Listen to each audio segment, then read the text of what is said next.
Pronto, tem alguém que fala aí, quem sabe faz ao vivo. Agora sim, boa noite, povo de Deus, graça e paz. Eu gostaria muito de falar com você, como eu falo quase todas as noites, para você virar para quem está do seu lado aí, dar um aperto de mão e abraçar, mas apertar a mão e abraçar nós estamos evitando. Mas você pode cumprimentar quem está do seu lado também, é sua esposa, seu filho, falar assim, que bom que nós estamos aqui em casa, que bom que nós podemos louvar o Senhor em família, e na família espiritual de Deus, espalhado por toda a terra. Nós queremos começar esse culto de adoração a Deus, louvando a Deus, com o hino 144. Então, como nós já conversamos em outros áudios, se você assim puder, fique em pé onde você está, com a sua família, no momento agora de adoração a Deus. Se você tem aí o seu inário na sua Bíblia, abra aí no hino 144.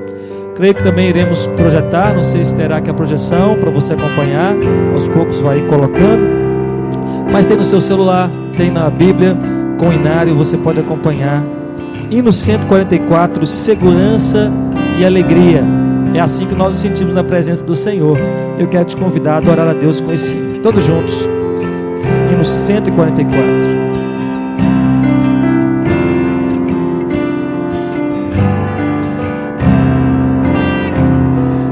Que segurança tenho em Jesus, pois nele gozo, traz vida e luz. Com Cristo herdeiro, Deus me aceitou, mediante o Filho que me salvou. Conto essa história, cantando assim: Cristo na cruz foi morto por mim. Conto essa história, cantando assim: Cristo na cruz foi morto por mim. Inteiramente me submeti, plena alegria nele senti, anjos descendo, trazendo os céus, prova da graça que vem de Deus. Conto essa história, cantando assim: Cristo na cruz foi morto por mim. Conto essa história, cantando assim: Cristo na cruz foi morto por mim. Firmado em Cristo, no seu amor, estou contente em meu Salvador, esperançoso hei de viver por Jesus Cristo, por seu poder. Conto essa história, cantando assim: Cristo na cruz foi morto por mim. Conto essa história, cantando assim: Cristo na cruz foi morto por mim. Aleluia. Pela vida, pela morte do Senhor Jesus Cristo, pela sua ressurreição, nós temos esperança, nós temos segurança e alegria, como esse hino diz. Por isso eu quero te convidar, aí onde você está, em pé ou assentado agora, a fechar os seus olhos mais uma vez e erguer a Deus uma oração de exaltação, de glorificação por quem Ele é e por que Ele fez em Cristo Jesus. Então, durante alguns instantes, silenciosamente, exalte a Deus, Louve a Deus, mesmo diante de circunstâncias adversas como nós enfrentamos hoje. Nós temos motivos para adorar o nosso Deus, para exaltá-lo. Então feche seus olhos, ore exaltando, bendizendo o nome do nosso Deus silenciosamente. Depois de alguns instantes de oração silenciosa, pedir que nosso irmão Pablo erga a sua voz, orando, nos conduzindo numa oração de exaltação ao nosso Senhor.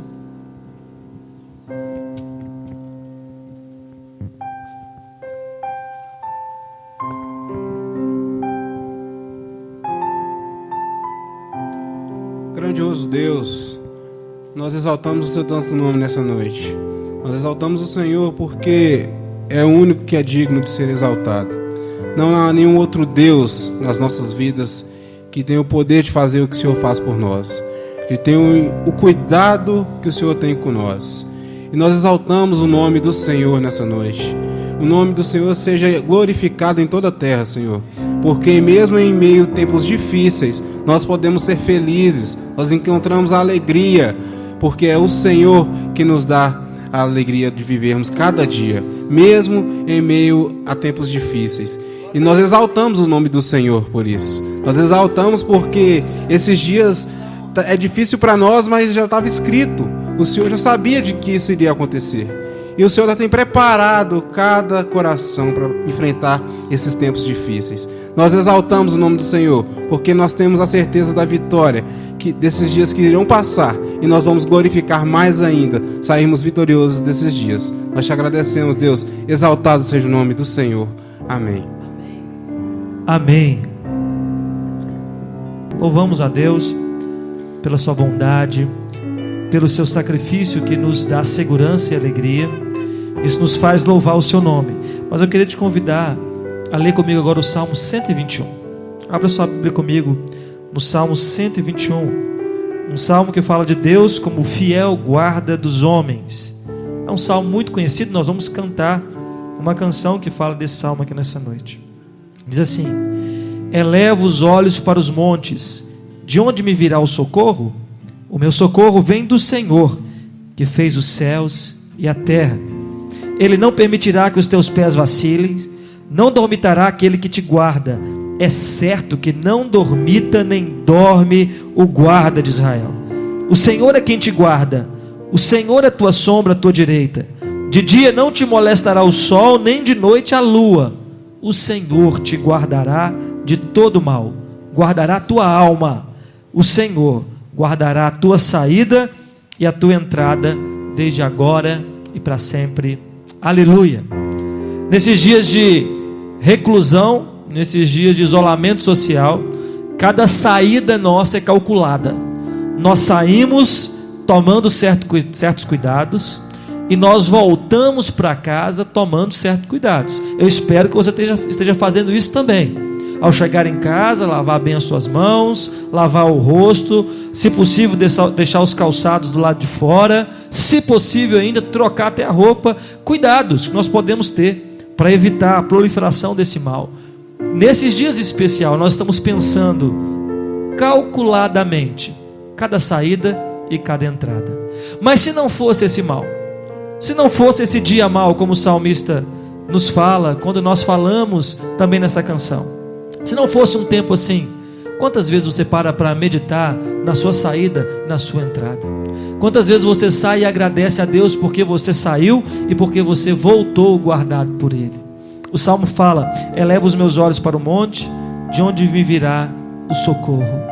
Nosso socorro vem do Senhor, não vem da ciência, não vem dos médicos. Nosso socorro não vem dos líderes, nosso socorro está em Deus. Perigo nesses dias é nós colocarmos nossa confiança em outro lugar, que não seja na rocha, que é o Senhor Jesus Cristo. Quero te convidar a fechar os seus olhos agora e fazer uma oração de confissão a Deus. Por tantas vezes que nós não agradecemos, por tantas vezes que nós não confiamos, e hoje em especial, nesses dias em especial, nós precisamos confiar. Feche seus olhos, ore ao Senhor durante alguns instantes, confessando a Ele os nossos pecados, entregando a Ele, diante dEle, as nossas faltas, nominalmente diante dEle, em oração silenciosa, para que esse perdão, esse socorro dEle venha ao seu encontro, venha sobre nós. Durante alguns instantes, então, ore silenciosamente. Depois, nossa irmã Silmara irá nos conduzir numa oração de confissão a Deus.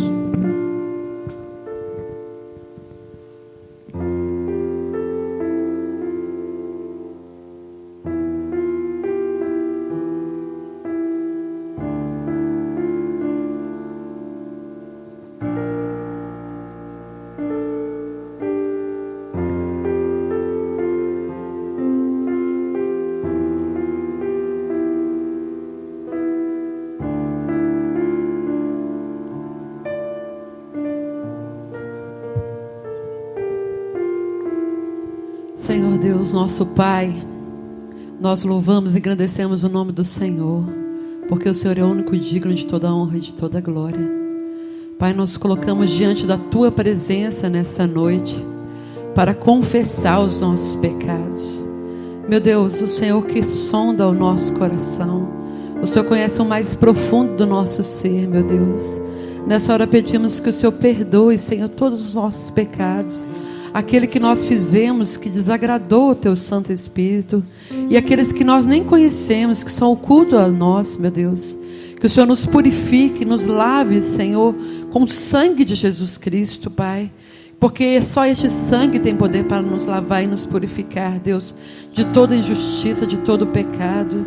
Sei que passamos tempos difíceis, meu Deus, porque nós falhamos sim, porque somos pecadores, meu Deus.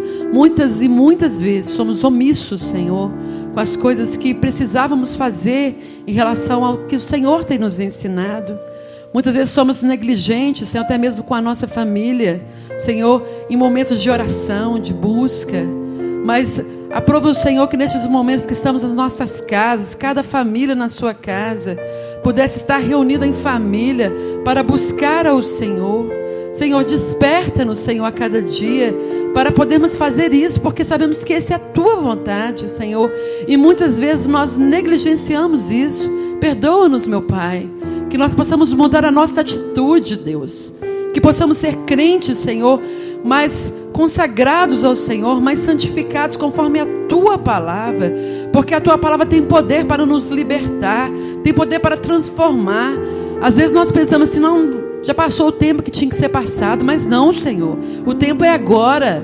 Nós precisamos mudar a nossa atitude, Deus, e buscarmos mais ao Senhor, transformarmos a nossa vida como família, como lar, Senhor, para podermos estar em comunhão com o Senhor. Deus, abençoa os nossos filhos, desperta os nossos filhos, Deus, para que eles busquem ao Senhor. Alguns são crianças ainda, estão aprendendo, mas outros são jovens, são adolescentes. Meu Deus, desperta os nossos filhos para o momento que vivemos, porque sabemos que perto está o Senhor, e logo o Senhor voltará, e o Senhor voltará para buscar o Teu povo, Senhor, e nós precisamos estar preparados para isso.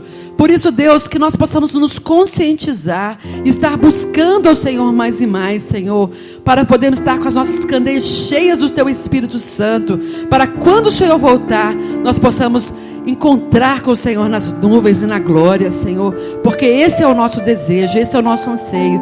Por isso, Senhor, sonda a nossa casa, a nossa família, e perdoa, Senhor, os nossos atos, os nossos feitos, pois o fazemos assim pedindo o Teu perdão, a Tua misericórdia, no nome de Jesus, amém, Senhor. Amém, aleluia. Gênesis capítulo 26, versículo 12, é muito conhecido, eu queria ler com você. Vou dar um tempinho para você abrir sua Bíblia, para você ligar a sua Bíblia e acompanhar esse texto. Gênesis 26, verso 12. Diz assim a palavra de Deus. Gênesis 16, 12. Semeou Isaque naquela terra, e no mesmo ano recolheu 100 por 1, porque o Senhor o abençoava. Sei que você conhece esse versículo, então não feche sua Bíblia ainda não. Eu quero que você leia comigo aí, em voz alta. É você mesmo, o maridão, a esposa, o filho, o adolescente. Quero que você leia a palavra de Deus. Você participe desse culto mesmo à distância. Então abra sua boca agora, sem constrangimento, e perto de quem você estiver aí, vamos ler juntos Gênesis 26, 12, bem forte, vamos lá, os que estiverem aqui presentes também, vamos ler. Diz assim: semeou Isaque naquela terra, e no mesmo ano recolheu 100 por 1, porque o Senhor o abençoava. Aleluia! Junto com os temores das enfermidades, da crise de saúde que nós estamos enfrentando global, eu sei que para você, como para mim e para muitos outros brasileiros agora, também se junta essa preocupação, a preocupação com a vida financeira. Nossa igreja é composta pela maioria dela de trabalhadores autônomos, alguns outros empregados, carteira assinada, glória a Deus, outros à procura de um emprego, e para todos a mesma preocupação: quantos meses vai ficar tudo fechado? Quanto tempo vai ficar tudo parado? Será que a economia vai se recuperar? O que vai acontecer? Eu sei que cada uma dessas são preocupações legítimas, e por serem preocupações legítimas, eu quero convidar você agora a elevar essas preocupações ao altar do Senhor, ao trono da glória do Deus Altíssimo, porque diz o texto que o Senhor o abençoava. Isaac estava em uma terra hostil, Isaac estava no meio dos filisteus. O povo começou a olhar torto para ele, porque estava tudo dando certo para ele, mas o Senhor o abençoava. Não importa o lugar onde você está, não importa as circunstâncias que te cercam, o que importa é a bênção, a provisão de Deus sobre as nossas vidas. Nós não teremos nesse culto um momento de entrega dos dízimos e das ofertas, nós faríamos isso agora. Nós já mandamos as explicações aí via WhatsApp.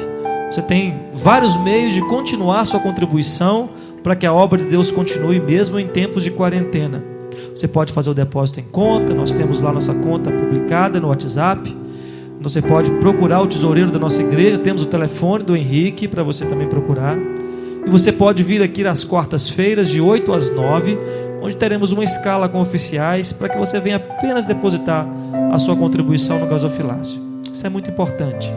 Mas se você agora tem uma causa financeira, um temor nessa área, queria que você fechasse seus olhos e orasse. Você não está com seu dízimo e a sua oferta agora, mas nós queremos agradecer a Deus pela contribuição que o Senhor vai permitir que você faça. Nós queremos agradecer a Deus pela provisão que Ele não vai deixar faltar. Amém? Porque o supermercado nós ficamos com medo de ficar vazio, mas Deus não deixará que as nossas prateleiras fiquem vazias. Ele multiplica os recursos, Ele é o Deus de toda provisão. Se você crê nisso, feche seus olhos e vamos orar mais uma vez. Vamos orar consagrando a Deus a nossa vida financeira, colocando diante dele as nossas causas. Pai, nós te adoramos, te bendizemos, porque o Senhor é o dono de todo o ouro, de toda a prata. O Senhor é dono de toda a semente, de toda a sementeira. Tua palavra, ó Deus, nos dá confiança para tempos de crise. E agora colocamos diante do Senhor, ó Pai, a vida financeira dessa igreja, de cada membro, ó Deus, e da nossa nação. Nos ajude, ó Deus. Mande chuvas de bênção sobre o teu povo. Nosso país, ó Deus, passa por períodos de grande tribulação financeira. Começamos a nos recuperar. Que o Senhor, Deus, cuide do teu povo. Nos dê, Deus, um coração generoso para abençoar as pessoas perto de nós. Nos dê um coração compassivo, ó Deus, inteligente, para poder abençoar os irmãos da nossa igreja, que tem os seus comércios, que tem os seus negócios, e nós mesmos ajudar a movimentar essa economia, Senhor, abençoando uns aos outros, para que a provisão não falte, enquanto o Senhor abre as portas do céu e derrama bênçãos sem medida sobre o teu povo. É o que nós clamamos a ti, Deus, no nome de Jesus, amém. Se você puder, coloque-se de pé no seu lugar. Vamos continuar adorando a Deus com cânticos, louvando pela sua provisão, pelo seu cuidado na nossa vida.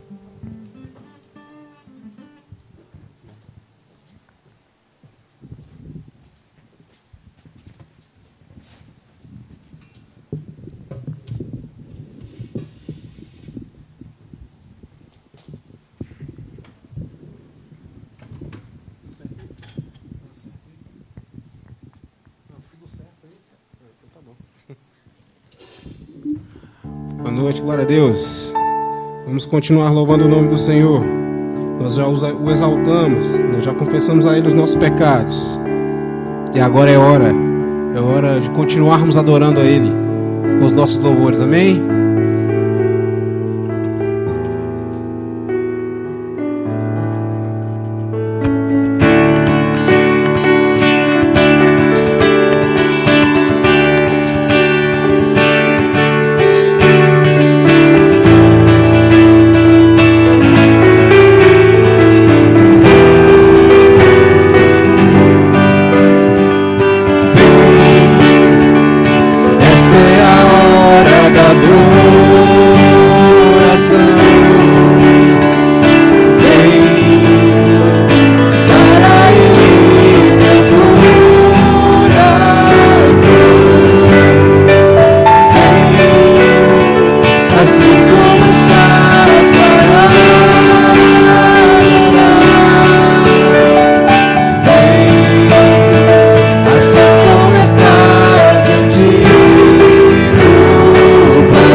te escolher, o tesouro maior terá.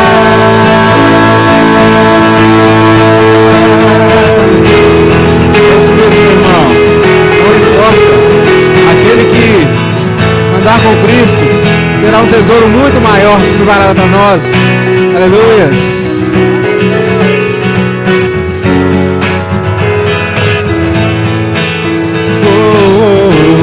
Toda língua confessará,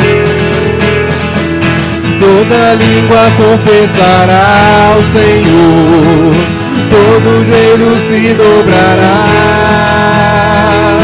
mas aquele que a te escolher, o tesouro maior terá. Toda língua confessará ao Senhor, todo joelho se dobrará, mas aquele que a te escolher, o tesouro maior terá. Vem, esta é a hora da adoração. Vem, dar a Ele teu coração. Vem, assim como estás para adorar. Vem, assim como estás diante do Pai. Vem, assim como estás.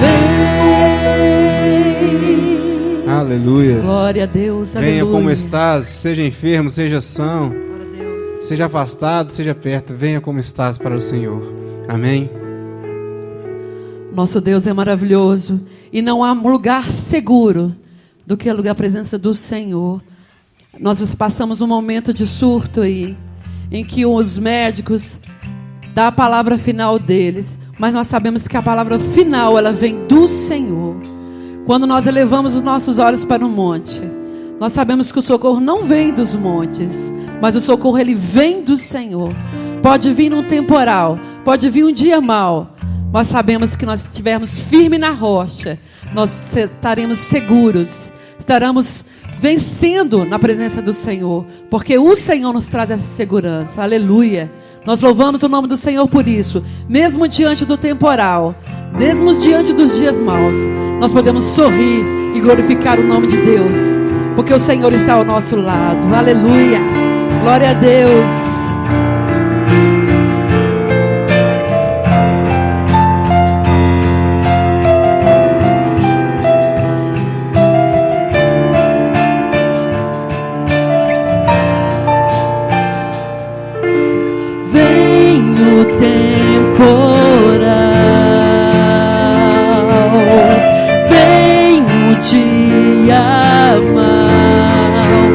Deus me faz assim, pé sobre a rocha, Ele cuida bem de mim.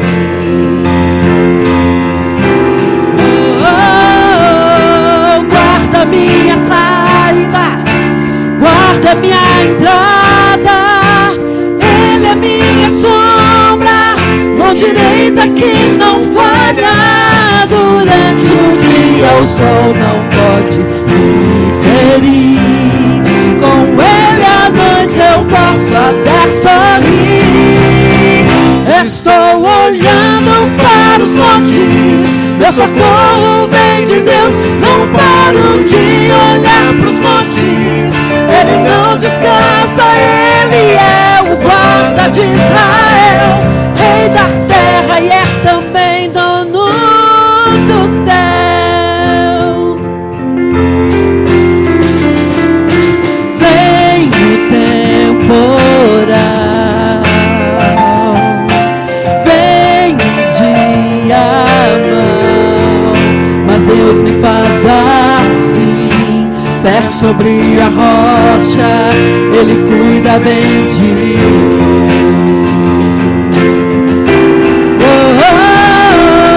Guarda minha saída, guarda minha entrada, Ele é minha sombra, mão direita que não falha. Durante o dia o sol não pode me ferir, com Ele à noite eu posso até sorrir.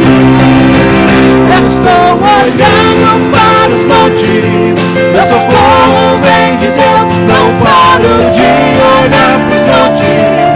Ele não descansa, Ele é o guarda de Israel, Rei da terra e é também dono do céu. Estou olhando para os montes, meu socorro vem de Deus, não paro de olhar para os montes. Ele não descansa, Ele é o guarda de Israel, Rei da terra e é também dono do céu.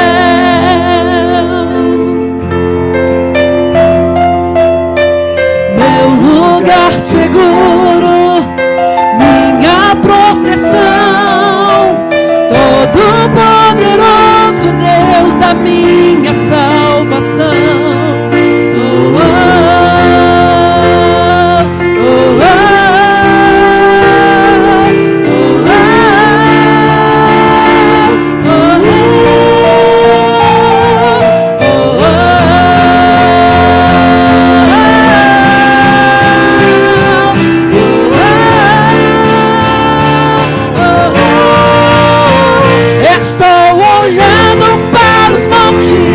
Meu socorro vem de Deus, não paro de olhar pros montes.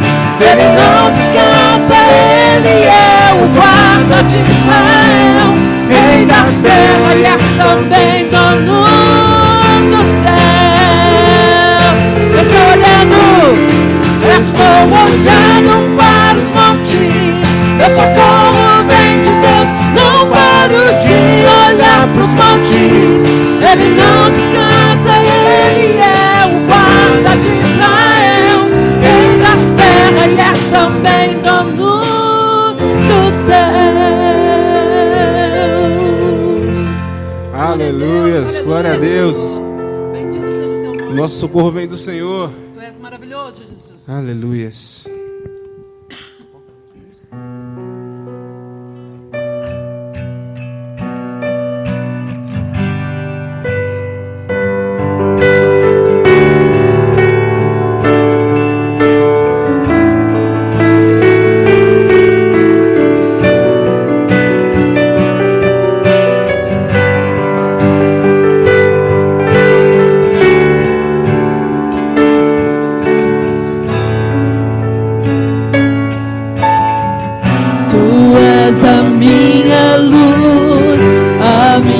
Salvação e a ti me renderei. Se ao teu lado estou, seguro em tuas mãos, eu nada temerei.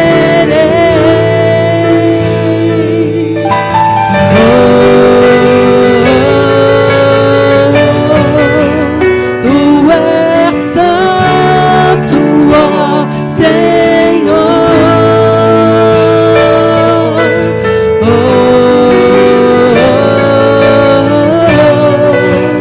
Tu és digno de louvor.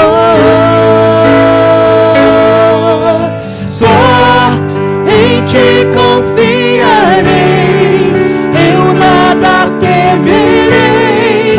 Em frente eu irei, pois eu sei que vivo estás, e um dia voltará do céu pra nos buscar, pra sempre reinará.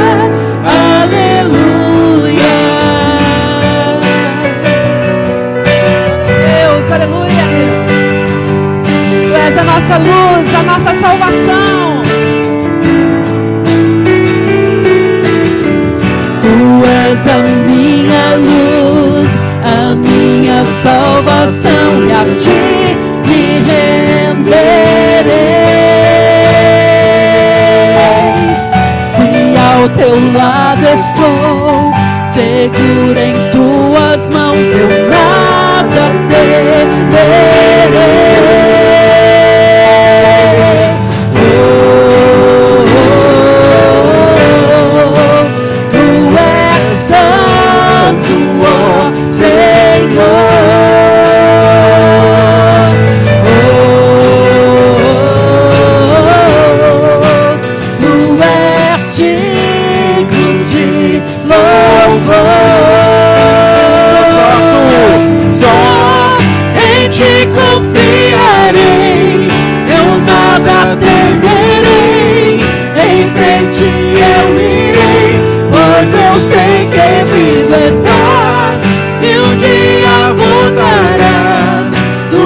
Pra nos mostrar, pra sempre reinará, aleluia. Só em ti confiarei, eu nada temerei, em frente eu irei, pois eu sei que vivo estás, e um dia voltarás do céu pra nos buscar, pra sempre reinará. Aleluia. Oh Senhor, nós clamamos o Senhor, Maranata, venha buscar a tua igreja, nós ansiamos pelo Senhor, nós somos gratos ao Senhor, nós servimos ao Deus vivo, ao Deus que tudo pode. Vem Jesus, vem Jesus, Maranata, ora vem Senhor Jesus. Vem Jesus, vem Jesus, Maranata, ora vem Senhor Jesus. Vem Jesus, vem Jesus. Ora vem Senhor Jesus, vem Jesus, vem Jesus, vem Jesus, Maranata, ora vem Senhor Jesus. Vai ti, só em ti confiarei, eu nada temerei, em frente eu irei, pois eu sei que vivo está, e um dia voltará do céu pra nos buscar, pra sempre reinará, aleluia. Só em ti confiarei, eu nada temerei, em frente eu irei, pois eu sei que vivo está, e um dia voltará do céu pra nos buscar, pra sempre reinará, aleluia. Oh Senhor, nós agradecemos ao Senhor por termos essa certeza de que o Senhor virá nos buscar para morarmos com o Senhor no céu. Nós entregamos nessa noite nosso louvor ao Senhor e pedimos, Deus, que o Senhor aceite. Recebe em espírito e verdade a nossa adoração, porque nós ansiamos por o Senhor. Nós queremos ansiarmos mais e mais a vinda do Senhor. Louvado seja o teu nome, Deus. Amém.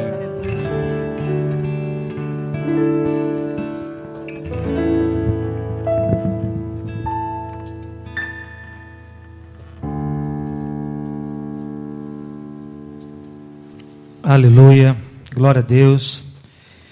Eu gostaria de chamar agora as crianças aqui à frente, mas eu só gostaria, né? Eu não posso ver as nossas crianças tão lindas nessa noite, e certamente elas estão aí com o papai e com a mamãe, ouvindo a palavra de Deus. Mas nós vamos orar pelas crianças. Hoje pela manhã nós mandamos um áudio, era para eu ter falado logo aqui no final da escola dominical, mas acabou faltando tempo, eu esqueci.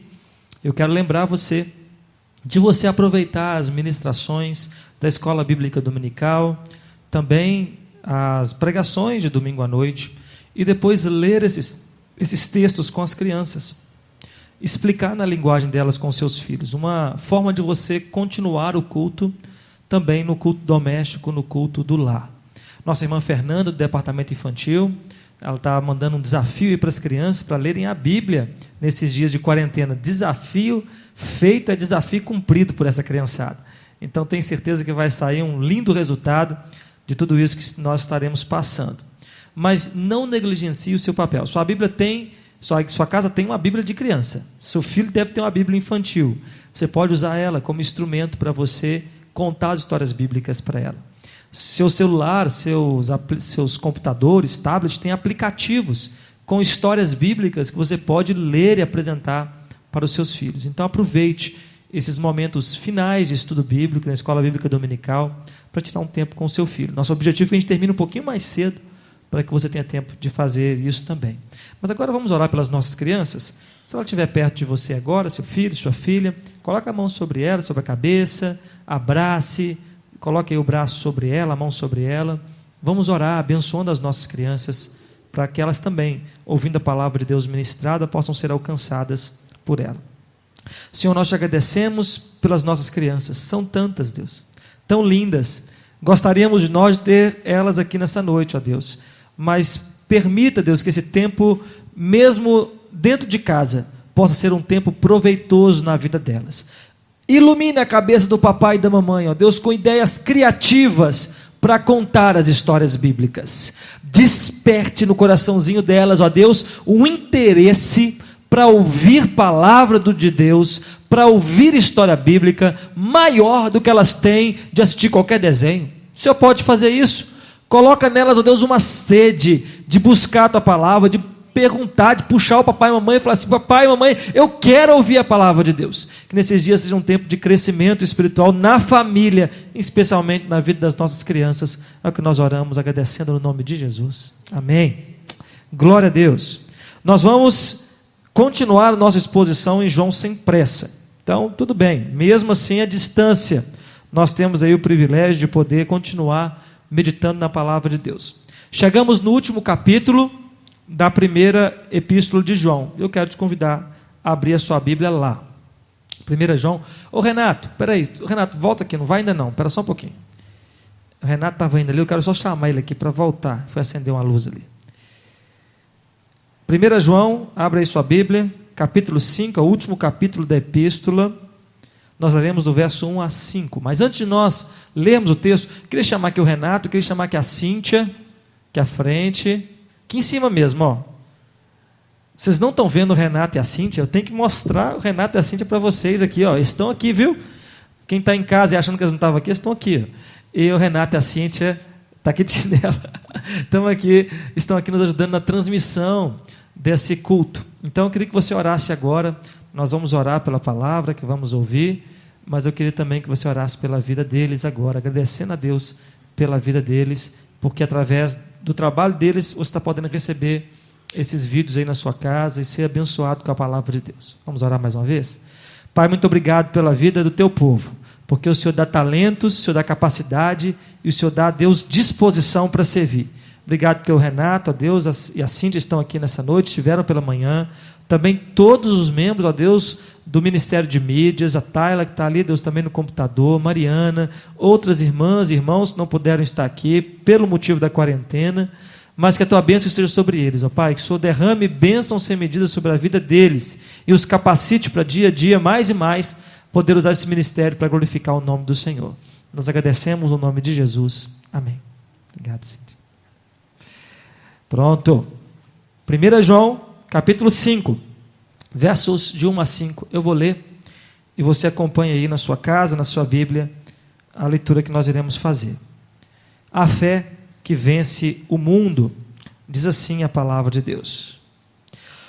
Todo aquele que crê que Jesus é o Cristo é nascido de Deus. E todo aquele que ama o que o gerou, também ama o que dele é nascido. Nisto conhecemos que amamos os filhos de Deus, quando amamos a Deus e praticamos os seus mandamentos. porque este é o amor de Deus, que guardemos os seus mandamentos. Ora, os seus mandamentos não são penosos, porque todo que é nascido de Deus vence o mundo. E esta é a vitória que vence o mundo: a nossa fé. Quem é o que vence o mundo, senão aquele que crê ser Jesus, o Filho de Deus? Essa preciosa hora agora, onde iremos ouvir a aplicação da palavra de Deus ao nosso coração. Eu convido que você feche seus olhos mais uma vez. É um momento diferente para nós de culto. É uma transmissão, nós não estamos em contato físico próximos aqui.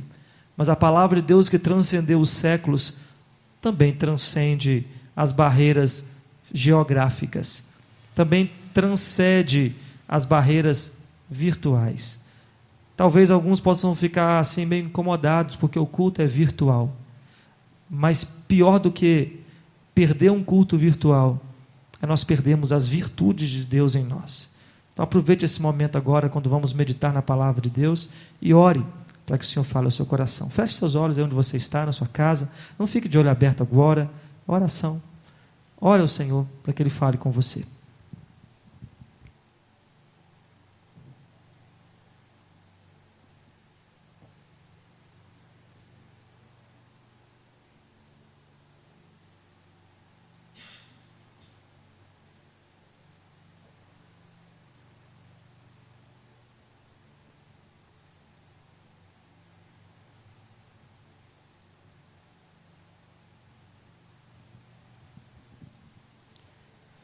Santo Deus, eterno Pai, nós te agradecemos pela Tua palavra, pelo privilégio, ó Deus, de agora, nas nossas casas, recebê-la, Deus, através dessa transmissão, lendo, ó Deus, e meditando nela. Que o Senhor, ó Deus, use a Tua palavra agora, para quebrantar o nosso coração, para trazer consolação, conforto, encorajamento, e assim possamos viver, Deus, a plenitude da vida abundante que o Senhor tem para nós. É o que nós oramos, te pedindo no nome de Jesus. Amém. Uma epidemia global.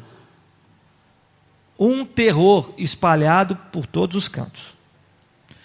É difícil respirar com essa máscara. Mas acredite, é mais difícil pregar com ela ainda. Eu estou fazendo um esforço aqui muito grande. Mas é para poder representar para você a imagem dos dias que nós estamos vivendo. A imagem que nos assusta. Você não fica assustado, não? Quando eu estava viajando, eu vi um monte de gente passando com essas máscaras, dava um medo danado. O que será que está acontecendo? Ainda era algo novo.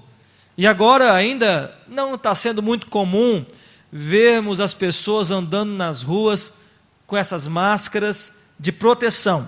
Mas, em alguns casos, elas são extremamente necessárias.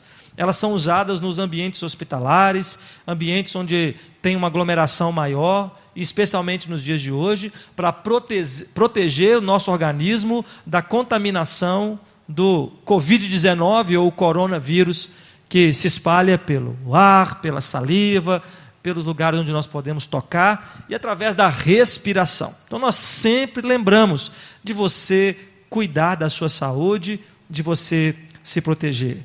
A máscara é um desses instrumentos que talvez nós venhamos ter que usar com mais frequência. Nós esperamos e oramos para que não.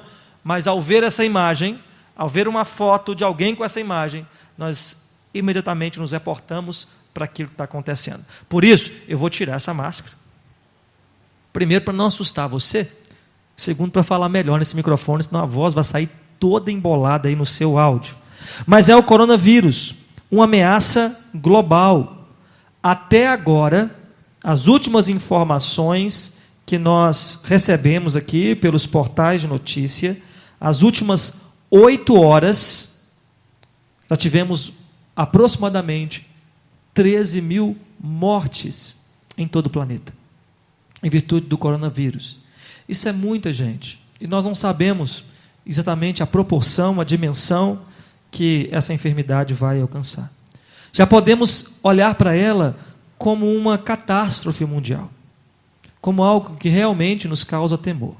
Mas antes de você ficar apavorado, antes de você começar a receber, acreditar e compartilhar todo vídeo apocalíptico que você recebe no seu WhatsApp, antes de você começar a fazer corrente do fim do mundo, eu quero lembrar você que o mundo já passou por outras catástrofes antes.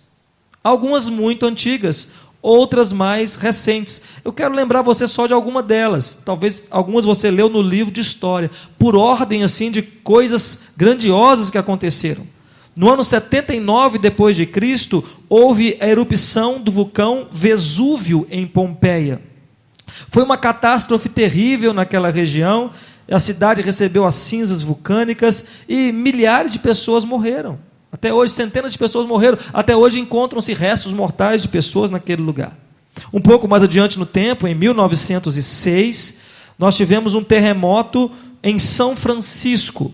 Esse terremoto foi chamado de um dos piores terremotos também que já existiu, 7,8 graus na escala Richter, e o terremoto atingiu a cidade de São Francisco, nos Estados Unidos, provocou a destruição de cerca de 80% da cidade, 3 mil mortos e 250 mil desabrigados, uma catástrofe local. Em 1931, na China, olha a China aí de novo, uma inundação terrível do Rio Amarelo, o rio chamado Rio Amarelo na China, pela presença de algumas impurezas nas suas águas, inundou, causando uma das maiores catástrofes da história. Estimam-se que chegou a 4 milhões de mortes por causa de uma grande inundação. Em 1970, na Índia, um ciclone chamado Bola, ciclone tropical assolador que devastou todo o Golfo daquele lugar, matando também centenas de pessoas. Mais para cá, 2004, terremoto e tsunami no Oceano Índico, de magnitude 9,1, 223 mil pessoas mortas, e atingindo mais de 13 países. Em 2010, um terremoto no Haiti, onde até o Brasil também enviou suas forças para lá. Estima-se que aproximadamente 200 mil pessoas perderam a vida nesse terremoto. Em 2011, mais recente, um terremoto e um tsunami no Japão, também com milhares, centenas de mortes, e atingindo aquele país, devastando grande parte litoral da região a nordeste do Japão. Você percebe o que eu quero dizer para você aqui? Você percebe qual que é o meu ponto? O meu ponto é que nós vivemos de catástrofe em catástrofe. Nós saímos de um problema para enfrentar outro. Nós estamos agora falando desse vírus, dessa ameaça, e devemos falar mesmo, devemos compartilhar as informações sobre isso. Mas pare um pouquinho aí e pense, o que nós estávamos comentando há um mês atrás? Há um mês e meio atrás? Qual era a grande catástrofe que nós falávamos? As chuvas terríveis, inundações na nossa cidade, chovendo em um dia que era para chover em 6 meses, casas sendo destruídas, vias públicas sendo devastadas, shopping centers tendo seus tetos destruídos. Nós vivemos em um mundo hostil. Nós vivemos em um mundo onde catástrofes acontecem. Nós vivemos em um mundo onde a bolsa sobe e desce e isso influencia no alimento que você coloca na sua mesa. Nós vivemos em um mundo onde enfermidades como essa assolam o mundo, nós ficamos sabendo, e outras que nós nem conhecemos já mataram milhares de pessoas. Nós vivemos em um mundo onde podemos estar bem, com saúde, e amanhã não estarmos mais assim. Esse é um mundo caído, esse é um mundo devastado pelo pecado, esse é um mundo hostil. O mundo não é um lugar para amadores. O mundo não é um lugar seguro de se viver pela natureza. Ela é imprevista, ela é assoladora, ela é destrutiva quando levanta toda a sua força. Como viver em um mundo como esse? João está agora no final dessa carta retomando o encorajamento para os seus irmãos. Ele já falou de algumas coisas que acontecem nesse mundo hostil, nesse mundo terrível. Ele falou de um grupo de falsos profetas que saía enganando as pessoas da igreja e ensinando falsas doutrinas, e poderiam enganá-los de maneiras diversas.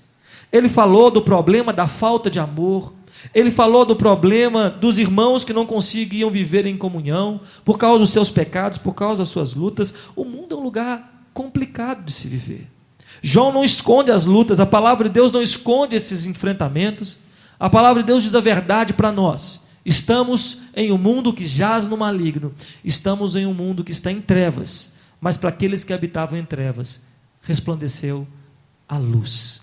O Senhor Jesus é a nossa esperança em um mundo hostil. Por isso a mensagem que eu quero compartilhar com você nessa noite, à luz daquilo que João está ensinando aqui nesse texto, é o que o Evangelho tem a ver com o mundo hostil. Como o Evangelho te capacita a viver em um mundo hostil.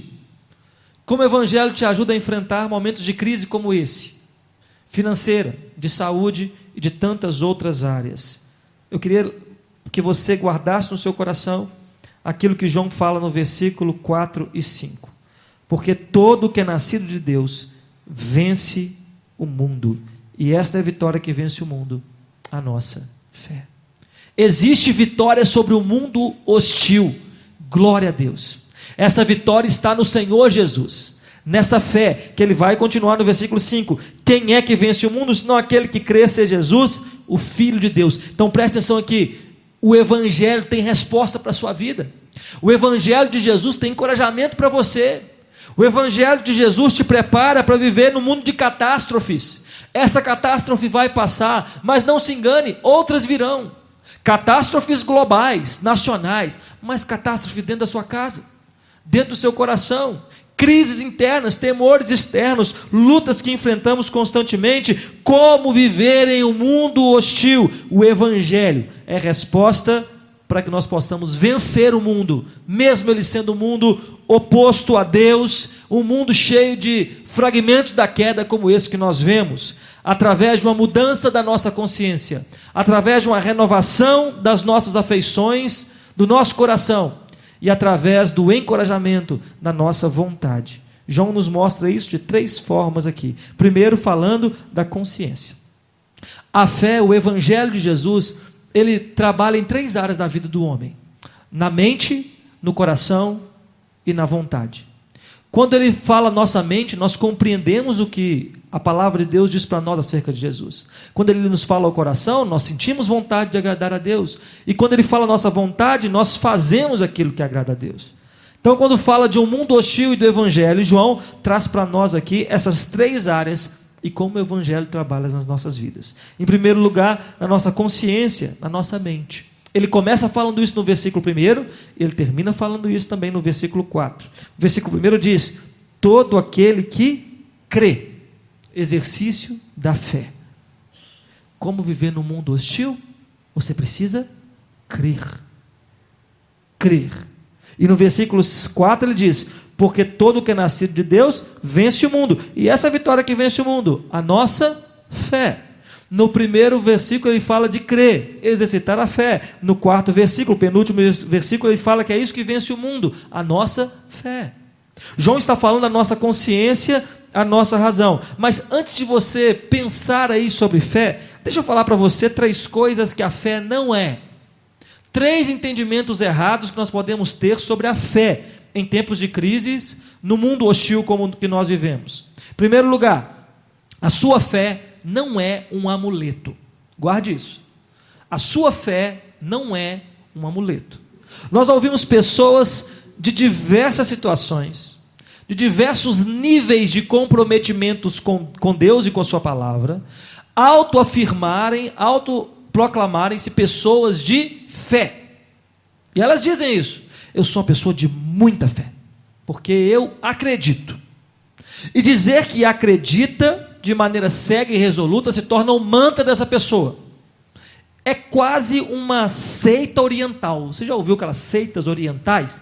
Tipo Seishonoye, que você acorda de manhã e olha para o espelho e repete 15 vezes: eu sou rico, eu sou rico, eu sou rico, eu sou rico. Aí lá pela 15ª vez, você sai assim, com aquela sensação de que você é muito rico e vai ganhar muito dinheiro, porque você é uma pessoa de fé.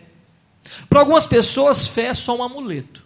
É só um mantra que é repetido para poder, de alguma forma inconsciente, atrair as energias positivas da terra. Ô, meu irmão, isso aí não é fé não, isso aí é nova era, entendeu? Isso aí não é coisa de Bíblia não, isso aí é coisa de livro de encantamento. Não é disso que João está falando. Fé não é amuleto. Segundo, fé não é o seu jeito de entender as coisas. Que a pessoa fala assim: é que pastor, eu tenho a minha fé e você tem a sua fé. Então cada um tem a sua fé. A sua fé é assim, a minha fé é desse jeito. A minha fé, eu posso ficar em casa. Hoje você não tem muita opção não, né? Então você está aí com a sua fé e todo mundo com essa mesma fé. Mas no geral, né? Eu posso ficar em casa, eu não preciso da comunhão dos irmãos, porque eu quero Jesus. Religião não. Ah, bonito. Na prática que não é verdade. A minha fé então é diferente da sua. Eu posso ter relacionamentos da forma que eu quiser, eu posso gastar o meu dinheiro do jeito que eu quiser, porque é a minha fé. Não é dessa fé que João está falando. Fé não é amuleto, e fé não é algo que você escolheu crer, algo que você entende que deva ser feito. Não é isso que é fé. Em terceiro lugar, fé não é inconsequência. Fé não é loucura. Fé não é você fazer coisas absurdas para provar o quanto você crê. Meus irmãos, está sendo assunto de debate nos nossos dias no Brasil. Algumas igrejas abrindo as portas, chamando o povo para dentro, porque o povo que está fechando as igrejas não tem fé. O meu irmão, que coisa mais maluca que está acontecendo.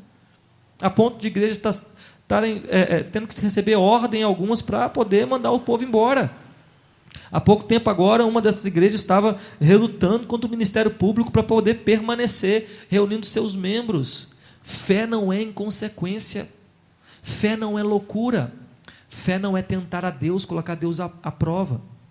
No meio desses debates todos aí sobre abre igreja, não abre igreja, tem fé, não tem fé, teve que uma pessoa que nem crente talvez você tenha visto isso, publicar um texto falando que a atitude de pessoas que estão mantendo a opinião de continuar tendo aglomerações na sua igreja por causa da fé, essa pessoa que não é crente disse que parece muito com a atitude do diabo. Quando Jesus foi tentado em Mateus capítulo 4 e falou, olha, sobe do pináculo do templo e pula, porque você não tem fé? O Senhor está escrito lá, o Senhor vai dar ordem aos seus anjos para que te guardem. Mas você lembra qual foi a resposta de Jesus? Não tentarás o Senhor, teu Deus. Fé não é inconsequência. Fé não é ignorar os cuidados médicos que você tem que tomar. Fé não é amuleto.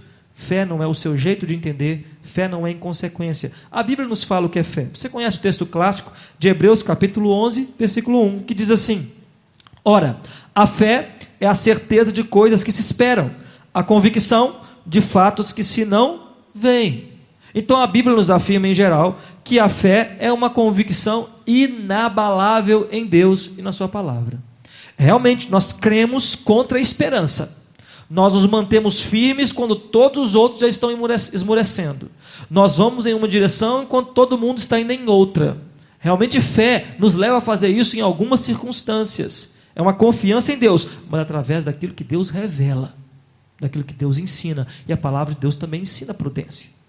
Mas a fé o aspecto da fé do qual João está tratando aqui não é o aspecto dessa convicção inabalável de crer e de simplesmente ter uma ideia muito fixa, imutável daquilo que você deve fazer. Mas a fé aqui em João também é usada, como em alguns outros lugares no Novo Testamento, para exemplificar um compêndio de doutrinas, aquele arcabouço de coisas que nós cremos, os princípios, os valores, os ensinos com os quais nós nos tornamos crentes, cristãos. Então, para poder vencer um mundo hostil, para lutar contra um mundo hostil, João diz, você precisa de fé. Mas é uma convicção mental, é trabalho na sua consciência, você precisa entender, compreender qual é a fé bíblica, o que a fé bíblica ensina, qual é o ensino do Evangelho para um mundo hostil. Nós vemos isso em textos como Romanos capítulo 10, versículo 17, quando Paulo fala da fé, ele liga a fé à pregação da palavra. Ele diz assim: e assim a fé vem pela pregação, e a pregação pela palavra de Cristo. A pregação era a exposição, a explicação lógica do Evangelho, era isso que Paulo pregava. Então é essa fé que João está falando, essa fé que nós compreendemos com a nossa mente, que é explicada, que é ensinada à luz da palavra de Deus, que nos torna habilitados para lidar com esse mundo, porque, gente, ninguém tem resposta. Ninguém tem uma resposta. Pesquisa aí algumas coisas sobre esse coronavírus, sobre essa crise que nós estamos enfrentando. Tem coisa que não tem resposta. Quanto tempo vai durar? Não sei não. Na China durou 3 meses, está acabando. Aqui pode durar 6, não sei. Quantas pessoas vão morrer? Não sei também não. Ah, porque na Itália morreu tantos mil e agora vai morrer tantos aqui no Brasil também? Não sei. Nós não temos resposta. Ah, foi os chineses que inventou esse negócio para melhorar a economia deles? Eu não sei. Nós não sabemos. Nós só podemos especular. E alguns começam a se perguntar perguntas teológicas agora. Será que é Deus pesando a mão sobre o carnaval no Brasil? Não sei. Não é da minha obrigação saber. Eu me lembro da resposta daquele cego que o Senhor Jesus curou de nascença. Depois de ser sabatinado várias vezes pelos homens lá do Sinédrio, pelos escribas e pelos fariseus. E depois de perguntar várias vezes, falar assim, olha, você para de falar desse Jesus e fala da glória a Deus, porque esse homem é pecador. A resposta daquele homem foi marcante. Desse cego anônimo, ex-cego anônimo da Bíblia. Ele disse, se é pecador eu não sei. Uma coisa eu sei. Uma coisa eu sei. Eu era cego e agora eu vejo. O que você sabe sobre Jesus? O que você sabe experiencialmente na sua vida sobre Jesus? O que vocês têm experimentado dele? O Evangelho de Lucas, capítulo 24, do 42 ao 46, diz assim: a seguir Jesus lhe disse, são estas palavras que eu vos falei, estando ainda convosco, importava se cumprisse tudo o que de mim está escrito na lei de Moisés, nos profetas e nos salmos. Então lhes abriu o entendimento para compreenderem as Escrituras, e lhes disse, assim está escrito que o Cristo havia de padecer e ressuscitar dentre os mortos ao 3º dia.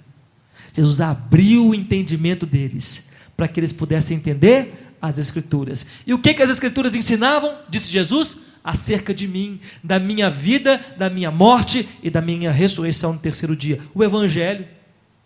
Jesus abre o nosso entendimento para que nós possamos compreender o Evangelho. Então entenda, enquanto você não parar no meio dessa crise, no meio dessa confusão toda, para meditar no Evangelho, nós vamos viver uma vida sem resposta. Nós vamos viver uma vida só com interrogações. Deixa eu dar uma dica para você. Limite no seu dia. Quantas notícias você vai ler sobre o coronavírus? Limite.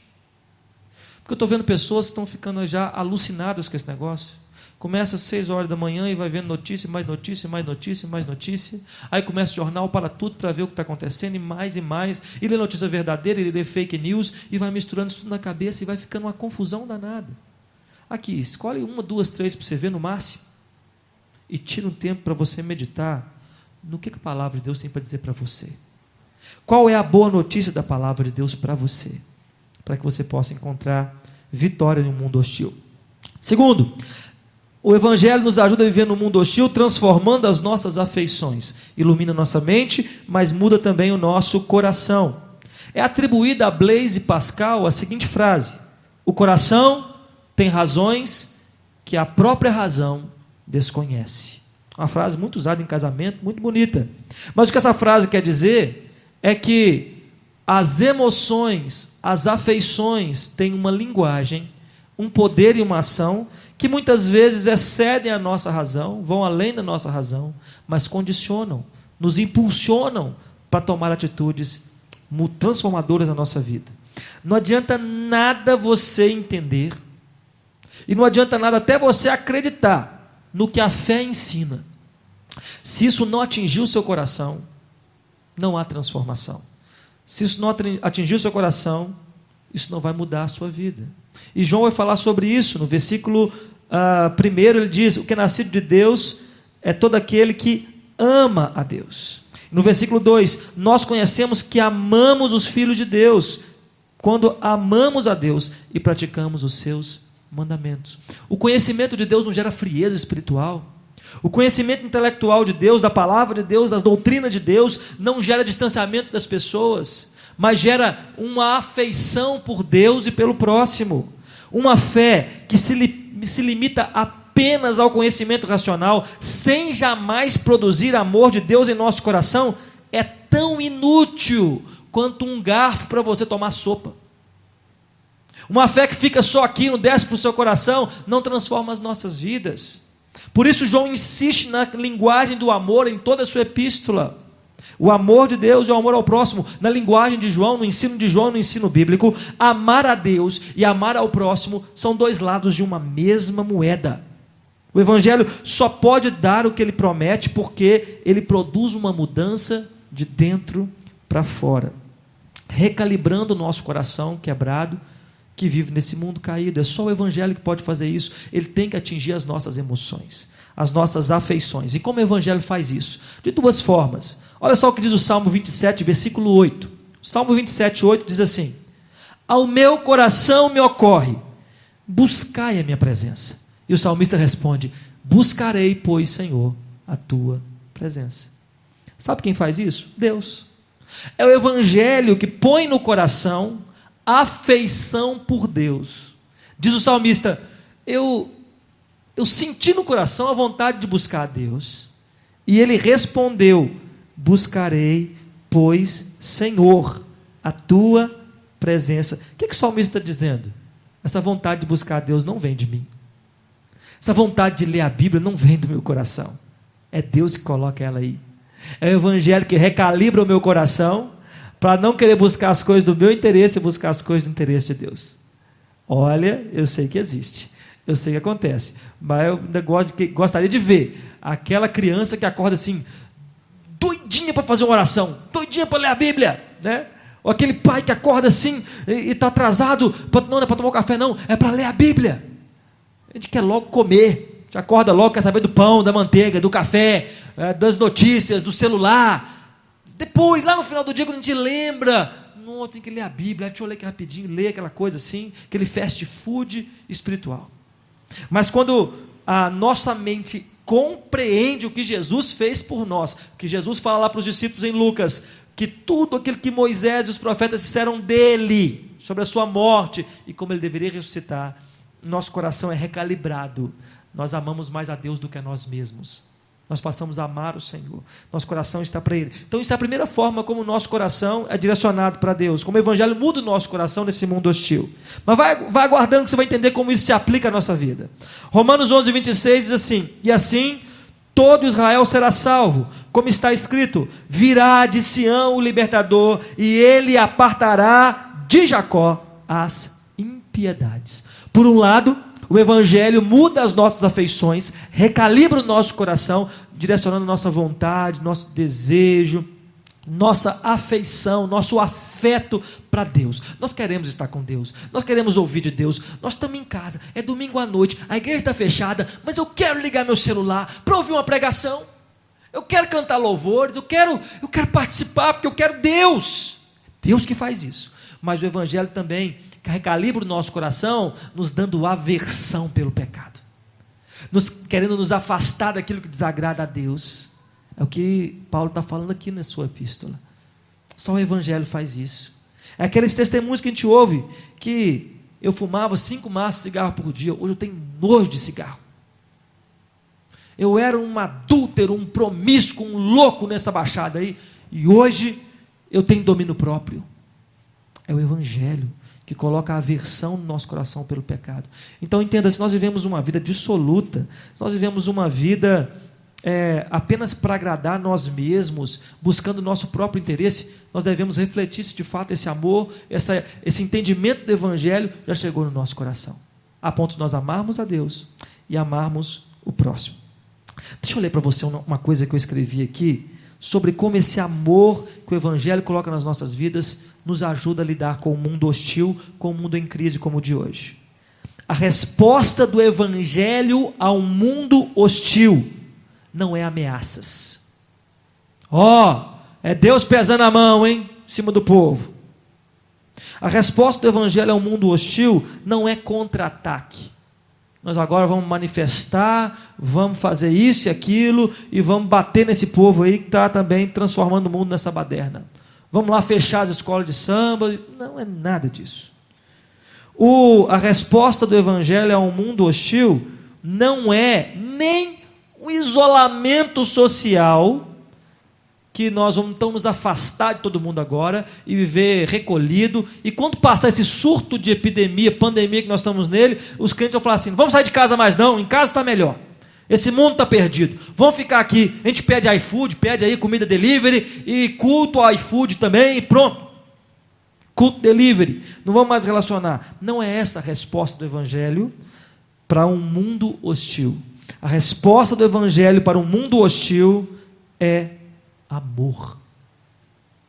Amor a Deus e amor ao próximo. Afinal de contas, o apóstolo Pedro nos diz: acima de tudo, porém, tende amor intenso uns para com os outros, porque o amor cobre multidões de pecados. Sabe qual é a resposta do amor para o mundo caído? A resposta do Evangelho para o mundo caído? É o amor. É amar.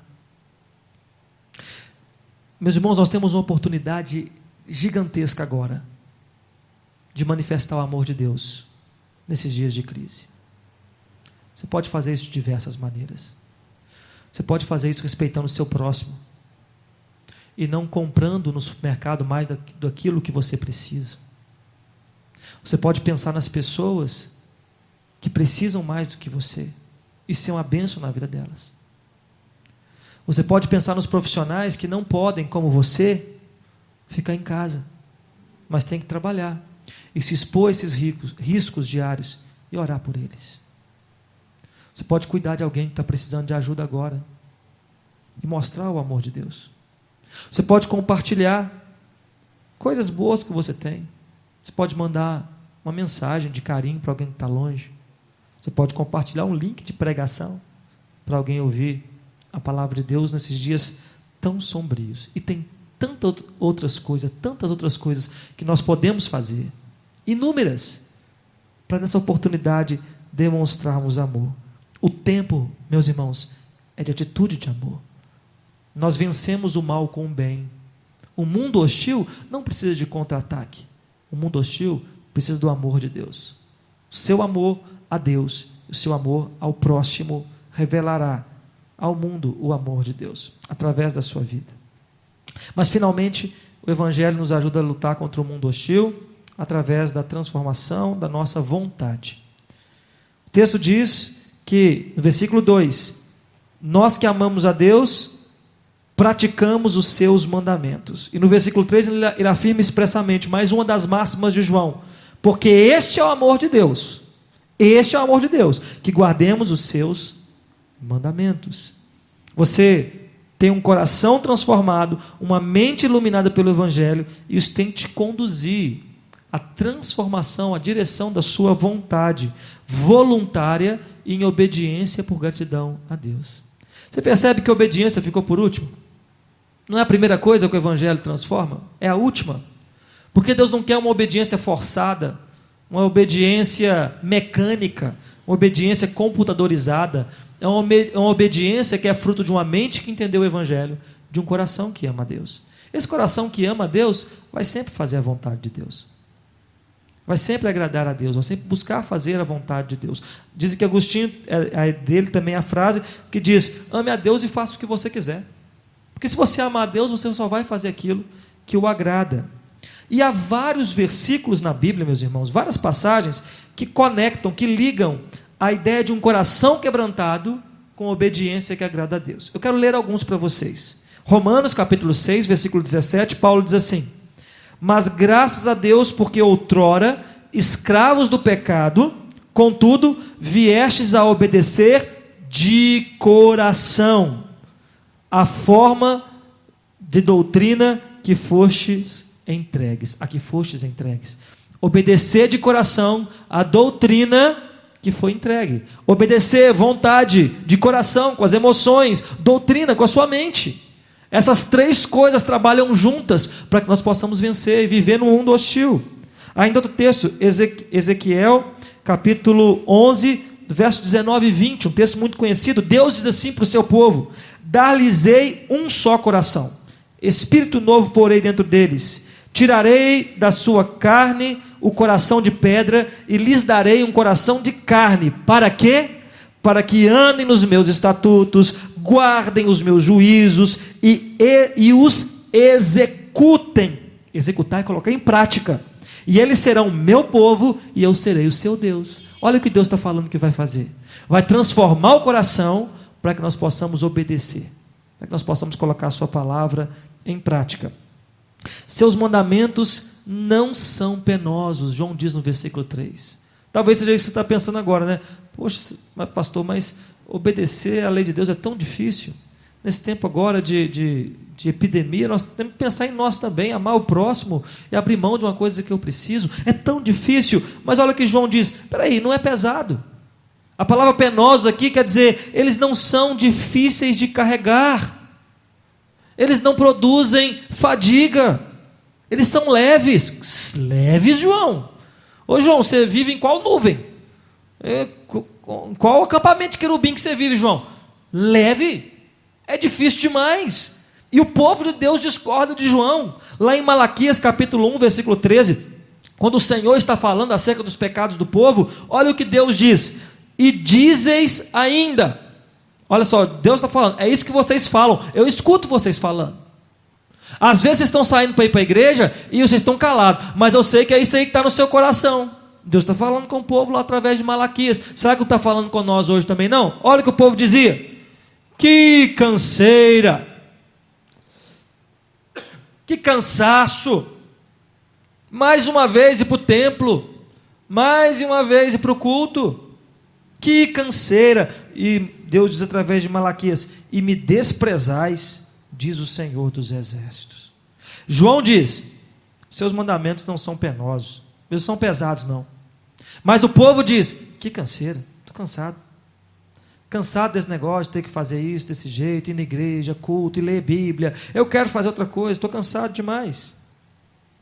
Em um mundo hostil, onde a ameaça global está batendo na sua porta, a gente deveria pensar sobre isso.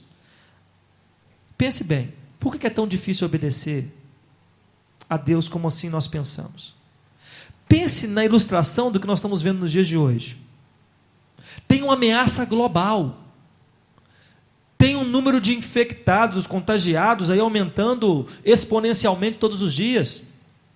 Não falta informação, você concorda comigo? Que tem informação 24 horas, até demais, no celular, na internet, na televisão. Não é problema a informação. Não é problema a preocupação com a morte de um ente querido, que todo mundo se importa e chora. Mas preste atenção nessa ilustração dos nossos dias, que está acontecendo hoje. Num tempo de epidemia global, onde a enfermidade está batendo na porta da nossa casa, aqui no nosso bairro, é preciso que a polícia militar pegue uma viatura, saia pelas ruas, com um alto-falante, com um policial na rua, mandando o povo ir para casa. Já entendeu que é perigoso, já sente que pode perder alguém querido, mas não obedece. Como é que vive num mundo desse, meu irmão? Como é que a gente lida com uma situação dessa? O povo lotando o supermercado para comprar as coisas, revoltando a população. Aglomerações onde não deveria ter. Gente, outro dia a matéria mostrou um helicóptero sobrevoando na praia, uma turminha lá curtindo a praia. Praia vazia, deserta, só para eles. Por que é tão difícil obedecer? Bom, as pessoas, o mundo tem um ditado, tem uma frase que diz assim, você vai até completar ela aí quando eu falar. Prevenir é melhor que remediar. Você conhece essa frase? É isso que está sendo ensinado na televisão. Se nós prevenirmos, se nós cuidarmos, nós vamos evitar o mal que pode vir.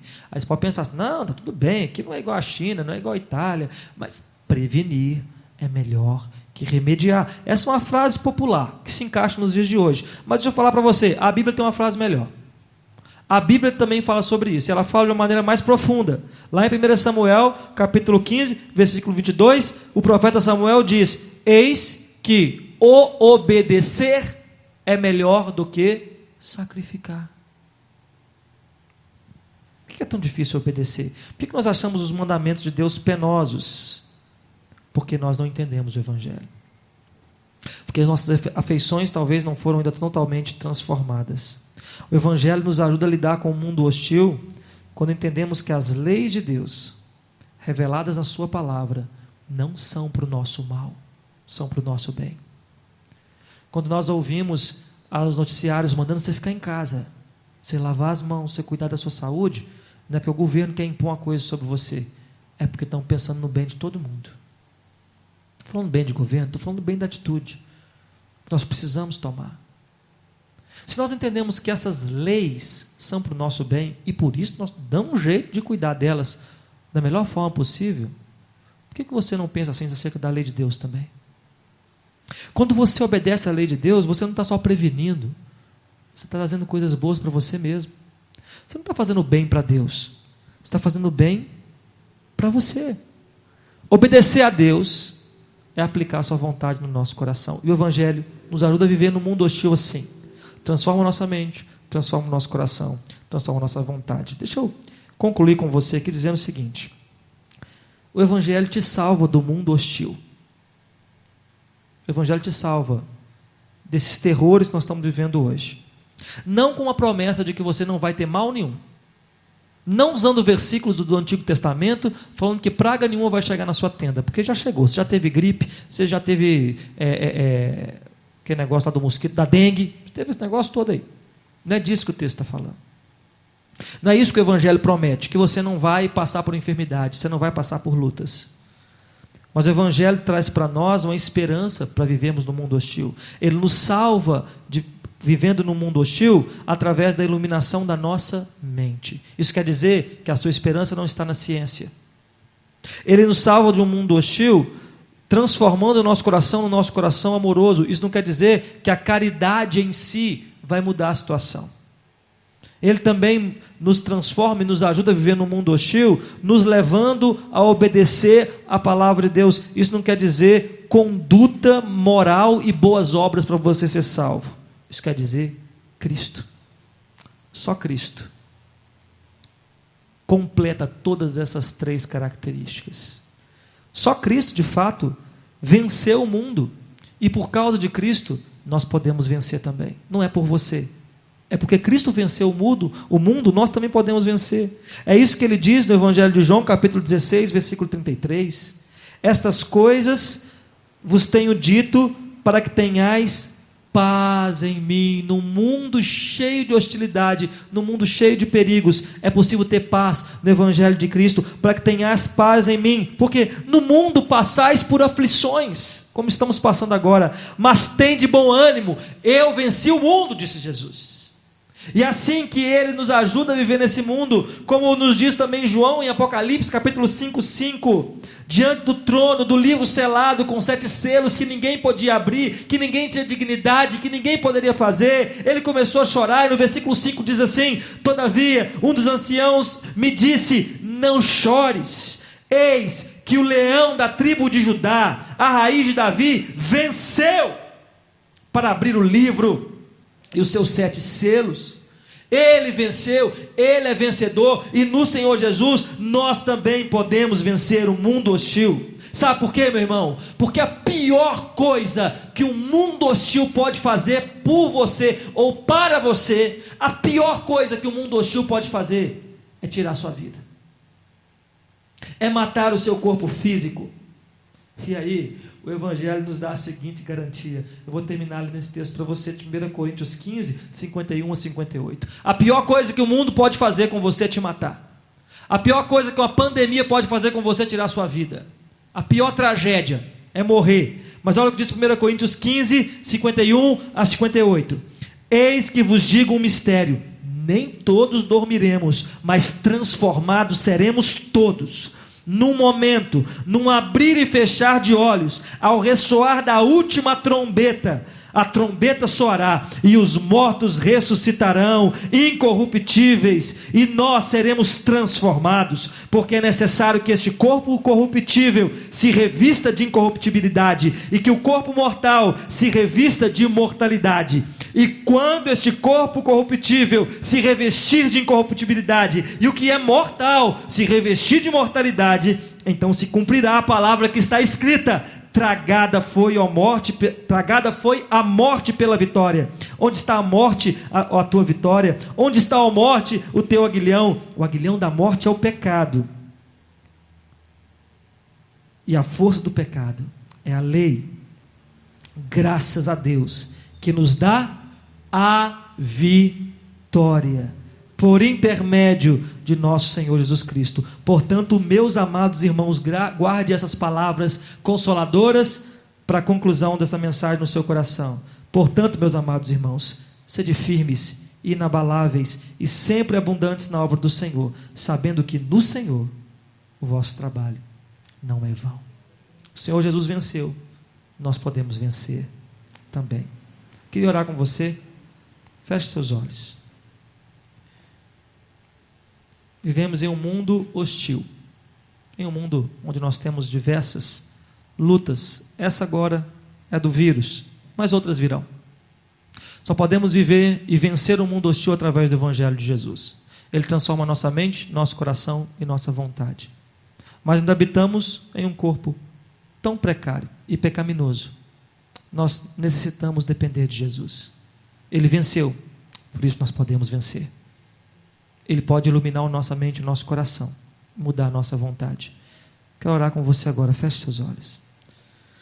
Senhor, nós te louvamos pelo Evangelho de Jesus, porque nem a morte, ó Deus, pode nos ameaçar, nem os números assustadores que estão sendo noticiados o tempo todo, porque num abrir e fechar de olhos, nós fecharemos nossos olhos aqui, e ao abrirmos mais uma vez, estaremos contigo na glória. Esperança eterna, Deus, para o nosso coração. Consolação que nos ajuda a viver num mundo, ó Deus, hostil, num mundo de grandes lutas como esse, ó Deus. Que o Senhor Jesus, ó Pai, ilumine a nossa mente, como nós lemos agora, e nos dê vitória em tempos difíceis. Guarda o nosso coração, nossa mente, e nos ajude a continuar fazendo aquilo que agrada ao Senhor, mesmo em tempos de isolamento. Dá-nos uma noite abençoada na Tua presença. É o que nós oramos e agradecemos o nome do Senhor Jesus. Amém. Antes de orar mais uma vez, finalizando agora, eu queria orar pela família no altar. A família no altar é a família